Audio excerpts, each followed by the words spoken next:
আজকে খুবই ইম্পর্ট্যান্ট একটি ভিডিও শেয়ার করতে চাচ্ছি।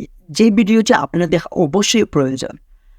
আপনি অনেক সময় বিভিন্ন ধরনের অ্যাপস ডাউনলোড করে থাকেন এবং যখন আপনার প্রয়োজন হয়, আপনার মনে হয় যে অ্যাপসটি আপনি ডিলিট করবেন, সেই অ্যাপসটির আপনার প্রয়োজন নেই, অ্যাপসটি আপনি ডিলিট করে দেন। ডিলিট করে দেওয়ার পরও আপনি এটা হয়তো জানেন না যে আপনার ডিলিট হওয়া অ্যাপসটি আপনার মোবাইল থেকে ডিলিট হচ্ছে না। সেই অ্যাপসটি আপনার মোবাইলের মধ্যেই রয়ে যাচ্ছে এবং আপনার স্টোরেজটা ফুল হচ্ছে।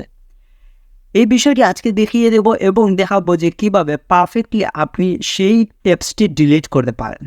এভাবে ইম্পর্টেন্ট ভিডিও পেতে অবশ্যই ফলো করে সাথে থাকবেন, আর ইউটিউব থেকে দেখলে সাবস্ক্রাইব করবেন, লাইক শেয়ার করতে অবশ্যই ভুলবেন না।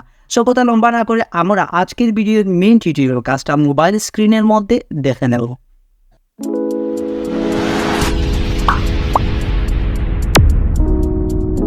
সম্পূর্ণ ভিডিওটি দেখবেন, আশা করি ভিডিওটি ভালো লাগবে। ভিডিওটি ভালো লাগলে অবশ্যই লাইক করবেন। আমাদেরকে চলে যেতে হবে প্লে স্টোরে যাওয়ার পর আপনার নামের পাশে উপরে যে লোগো দেখতে পাচ্ছেন সেখানে ক্লিক করবেন। নিচের দিকে দেখতে পাচ্ছেন প্রথমে যে অপশনটি রয়েছে ম্যানেজ অ্যান্ড ডিভাইস, সেখানে ক্লিক করে আপনাকে ম্যানেজ অপশনটিতে ক্লিক করতে হবে। এখানে আপনি আপনার মোবাইলের সম্পূর্ণ অ্যাপস দেখতে পারবেন। যে অ্যাপসগুলো আপনার ফোনের মধ্যে বর্তমানে রয়েছে সেগুলো দেখতে পারবেন। আর ডিলিট অ্যাপসগুলো দেখার জন্য আপনাকে ইনস্টল উপরে যে অপশনটিতে টিকমার্ক দেওয়া আছে সেটাতে ক্লিক করে নট ইনস্টলের যে অপশনটি রয়েছে সেটিতে ক্লিক করবেন।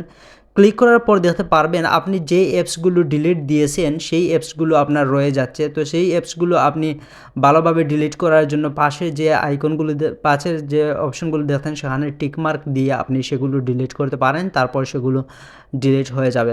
যদি ভিডিওটি ভালো লাগে অবশ্যই ভিডিওটিতে লাইক করবেন, আর যদি চ্যানেলে নতুন হয়ে থাকেন সাবস্ক্রাইব করবেন, আর ফেসবুক পেজ থেকে দেখলে অবশ্যই ফলো করবেন, লাইক কমেন্ট শেয়ার করতে ভুলবেন না যাতে অন্যরা উপকৃত হতে পারে। সিলেক্ট করার পর উপরে দেখতে পাচ্ছেন একটি অপশন রয়েছে ডিলিটের আর একটি অপশন রয়েছে ডাউনলোডের। আবার ডাউনলোড করতে চাইলে আপনি ওপেন করতে চাইলে অ্যাপসের মধ্যে সেই অপশনটিতে ক্লিক করবেন, আর ডিলিট করতে চাইলে ডিলিট অপশনটিতে ক্লিক করে আপনি এখান থেকে ডিলিট করে দিতে পারেন। আশা করি ভিডিওটি ভালো লাগবে, আর ভিডিওটি দেখে অবশ্যই আপনার উপকারে আসবে। যদি আপনার কোনো অ্যাপ ডিলিট দিয়েছেন সেটা রয়েছে কিনা সেটি